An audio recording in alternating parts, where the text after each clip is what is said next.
की शुरुआत में हम फांगली, सेंगजी और लुयान को देखते हैं, जहाँ पर सेंगजी हमारी फांगली और लुयान के बीच में दूरियां बढ़ाने का काम तो कर ही रहा था, जिससे हमारा लुयान काफ़ी ज़्यादा जेलस होता है, लेकिन वो फांगली से सीधा सीधा जाकर बात नहीं करता। और सेंगजी तो कबाब में हड्डी था ही, तो वो इन दोनों के बीच में दूरियां बढ़ाने का काम काफ़ी अच्छे से कर रहा था और इन दोनों के बीच में मिसअंडरस्टैंडिंग बढ़ाने का वो कोई भी मौका नहीं छोड़ता। एंड ऐसे में ही सिंह जी अपने साथ फांगली को नाइट क्लब में ले जाता है, जहाँ पर वो अपना सिंगिंग परफॉर्मेंस देने वाला था और यहाँ पर वो अचानक से हमारी फांगली को प्रपोज भी कर देता है और हमारी फांगली उसे एक्सेप्ट नहीं करती। वो तभी वहाँ पर एट द पॉइंट लुयान भी आ जाता है, जिसके बाद दोनों में हाथापाई होती है, जहाँ पर हमारे लुयान को सिंह जी काफ़ी ज़्यादा मारने लगता है, लेकिन फांगली जैसे तैसे लुयान को वहाँ से ले जाने में कामयाब हो ही जाती है। और इस इंसिडेंट के बाद दोनों में सब कुछ सॉर्ट आउट हो जाता है और दोनों एक दूसरे को बोल देते हैं कि दोनों एक दूसरे को लाइक करते हैं।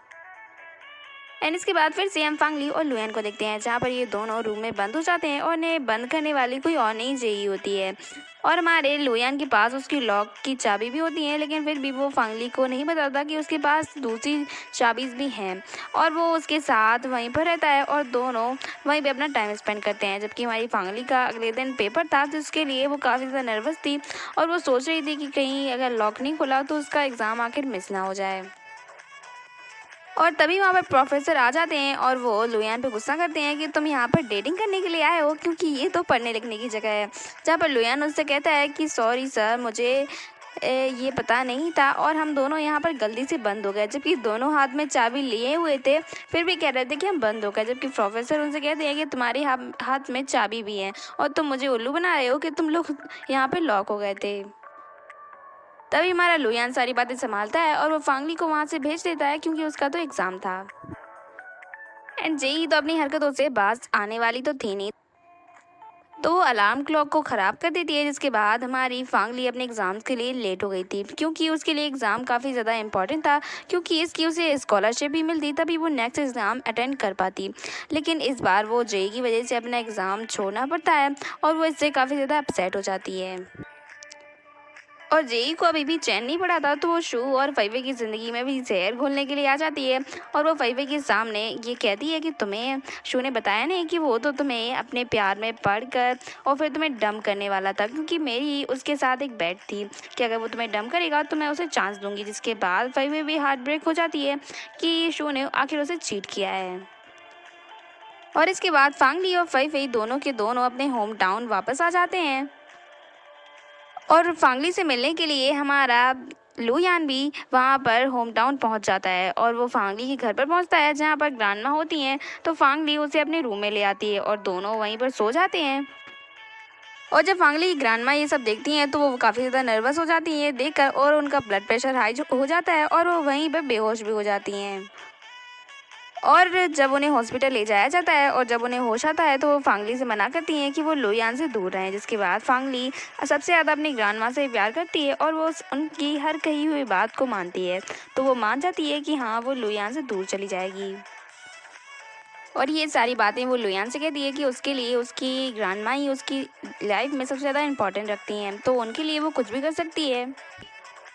और इसके बाद लुयान सारी बातें याद करने के लिए अपने स्कूल जाता है, जहाँ पर उसे कई सारी बातें पता चलती हैं कि फांगली उसके लिए कितना ज़्यादा मायने रखती है और वो हमेशा से ही इतनी ज़्यादा काइंड है और जिससे फांगली प्यार करती है वो उसके लिए कुछ भी कर सकती है। और ये बात समझते ही हमारे लुयान को समझ में आ जाता है कि फांगली से ज़्यादा उसकी लाइफ में कोई भी इम्पोर्टेंट नहीं करता। और इसके बाद वो सीधा फांगली के पास जाता है और उसे कंसोल करता है। वो कहता है कि फांगली, तुम मेरे लिए सबसे ज़्यादा इम्पोर्टेंट रखती हो, तो मैं तुम्हारे हर सुख दुख में तुम्हारे साथ ही रहूँगा।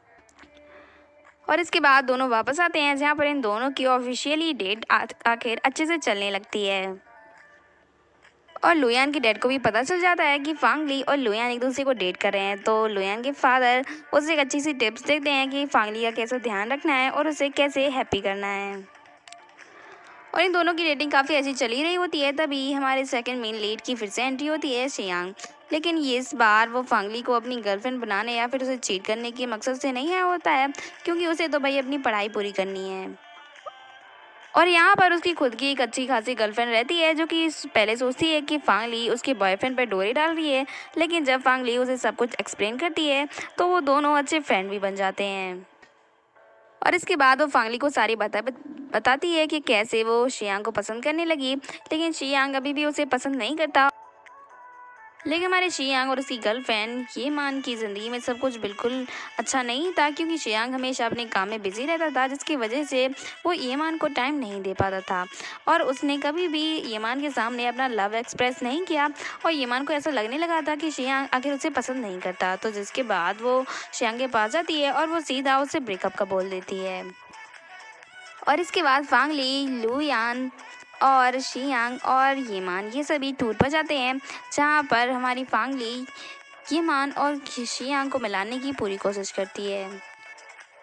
एंड लास्टली हमारा शियांग सामने से आकर हमारे येमान को सॉरी बोलता है और फिर वो उसे गले लगा लेता है और वो कहता है कि मैं तुम्हें सच में लाइक करता हूँ, तो मुझे छोड़कर मत जाओ। जिसके बाद हमारी येमान समझ जाती है और इन दोनों में पैचअप हो जाता है। और ड्रामा में सब कुछ सीधा सीधा चले ये तो हो ही नहीं सकता। और तभी एंट्री होती है हमारी फांगली की ग्रैंडमा की, जो कि उससे मिलने के लिए उसकी सिटी पर आई हुई होती हैं। और यहाँ पर फांगली लुयान को अवॉइड करती है, क्योंकि वो सोचती है अगर ग्रैंडमा उसे फिर से मेरे साथ देखेंगी तो वो फिर से चक्कर खा के ना गिर जाए। जहाँ पर फांगली ये बताती है कि फई फई और लुयान एक दूसरे को डेट कर रहे हैं, तो हमारे ग्रैंडमा को इससे कोई भी फर्क नहीं पड़ता और वो सीधा सीधा चल देती हैं। लेकिन उन्हें शक तो होता है, लेकिन बातें कहाँ तक छुपने वाली थी, तब कि हमारे ग्रैंडमा को पता चल जाता है कि फांगली और लुयान एक दूसरे को डेट कर रहे हैं। जहाँ पर फांगली की ग्रैंडमा सीधा लुयान से बात करती हैं और उससे कहती हैं कि वो फांगली से दूर रहे, क्योंकि लुयान ने पहले हमारी फांगली को काफ़ी ज़्यादा परेशान किया है, जिसकी वजह से हमारी फांगली काफ़ी ज़्यादा डिप्रेस रहती थी और वो उसकी वजह से काफ़ी ज़्यादा परेशान थी। तो वो फांगली से यही एक्सपेक्ट करती हैं कि वो लुयान से दूर रहें और वो लुयान से कहती हैं कि तुम भी उसकी ज़िंदगी से दूर रहो, क्योंकि तुम इतनी अच्छी लड़की डिज़र्व नहीं करते। और वो सेम बात फांगली से भी कहती हैं कि वो लुयान से दूर रहे। और फांगली कुछ कहने वाली थी, तभी हमारी ग्रैंडमा को चक्कर आ जाते हैं, तो हमारी फांगली इससे ज़्यादा कुछ भी नहीं बोल पाती और वो अपनी ग्रैंडमा की बात मान लेती है कि वो लुयान से दूर रहेगी। और इसके बाद फांगली हमारे लुयान को अवॉइड करने लगती है और वो सीधा सीधा उससे ये बोल देती है कि हम ब्रेकअप कर लेते हैं। जहाँ पर हमारे लुयान का सीधा हार्ट ब्रेक हो जाता है और वो कहता है कि मैं ग्रैंडमा को समझा सकता था और मैं सारी प्रॉब्लम सॉल्व कर सकता हूँ, लेकिन तुमने तो सीधा ब्रेकअप का ही बोल दिया। जिसके बाद वो वहाँ से चला जाता है। और ब्रेकअप के बाद किसी का बीमार होना तो बनता ही है ड्रामा में, तो ऐसे ही हमारा लुयान बीमार हो जाता है, उसे कोल्ड हो जाती है और फांगली उससे मिलने के लिए उसके रूम पर आती है, जहाँ पर वो फांगली से काफ़ी ज़्यादा कोल्डली बिहेव करता है और उसे वहाँ से जाने के लिए बोल देता है। और इसके बाद हम सिंह जी और फांगली को एक साथ देखते हैं, जहाँ पर सिंह जी सारी बातें बताता है हमारी फांगली को कि आखिर हमारे लुयान की याददाश्त कैसे गई। और ये सब कुछ भी हमारी फांगली की वजह से ही हुआ था, क्योंकि एक बार मार्केट में कुछ लड़के चोरी कर रहे थे, जहाँ पर हमारी फांगली उन्हें एक्सपोज कर देती है और उन्हें चोरी करने नहीं देती। जिसके बाद वो फांगली से बदला लेने के लिए उसको अब पीछा करते हैं, तो वहाँ पर वो लुयान को भी देखते हैं, जहाँ पर लुयान उन्हें एक दिन अकेले में मिल जाता है। जिसके बाद वो लुयान को हार्म कर देते हैं और वो लुयान को काफ़ी ज़्यादा मारते हैं और जिसमें से एक बंदा हमारे लुयान के सिर पर कुछ मार देता है। जिसके बाद हमारा लुयान वहीं पर गिर पड़ता है और बेहोश होने के बाद हमारे लुयान को कुछ भी याद नहीं रहता और तभी उसकी याददाश्त चली जाती है। और तभी सिंह जी बीच पर आता है और वो हमारे लुयान की जान बचाता है और उसे हॉस्पिटल तक पहुंचाता है। और इसके बाद फांगली सीधा लुयान के पास जाती है और वो उससे बहुत सॉरी बोलती है और वो कहती है कि मैं तुम्हें कभी भी छोड़कर नहीं जाऊंगी। और वो कहती है कि जो भी मैंने कहा उसे भूल जाओ और अब हम एक नए सिरे से शुरू करेंगे। और हमारा लुयान भी उसे माफ़ कर देता है। एंड इसके बाद हम लुयान की मॉम को देखते हैं, जहाँ पर वो कई सालों बाद अपने बेटे से मिलने के लिए आई थी, क्योंकि हमेशा वो उसके लिए हमेशा गिफ्ट भेजती थी, लेकिन कभी उससे मिलने के लिए नहीं आती थी। और जब वो उससे सीधा मिलने के लिए आई तो हमारा लुयान काफ़ी ज़्यादा खुश हो गया। लेकिन उसकी मॉम तो उससे एक पेंटिंग लेने के लिए आई थी, जो कि उनके लिए काफ़ी ज़्यादा इंपॉर्टेंट रखती है। और इसके बाद हमारा लुयान काफ़ी ज़्यादा दुखी हो जाता है कि उसकी मॉम उसकी कोई भी चिंता नहीं करती, वो बस एक पेंटिंग के लिए उससे मिलने के लिए आई हैं। और हमारे लुयान को इसके बाद ये भी समझ में आ जाता है कि उसकी मॉम उससे सच में प्यार करती हैं और वो पेंटिंग उनके लिए सच में बहुत ही ज़्यादा मायने रखती है। इसके बाद वो सब कुछ उन्हें वापस कर देता है और वो अपनी मॉम को भी माफ़ कर देता है।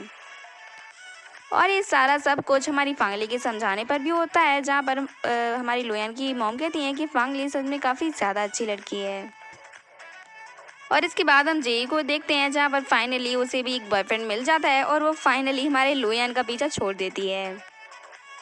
और इसके बाद हम फांगली और लुयान को देखते हैं, जहाँ पर वो दोनों अपने हैप्पी मोमेंट्स याद करते हैं और इसी के साथ हमारी ड्रामे की हैप्पी एंडिंग होती है। तो मुझे कमेंट बॉक्स में नए ड्रामा सजेस्ट करना मत भूलना गाइस। तब तक के लिए बाय बाय, टेक केयर।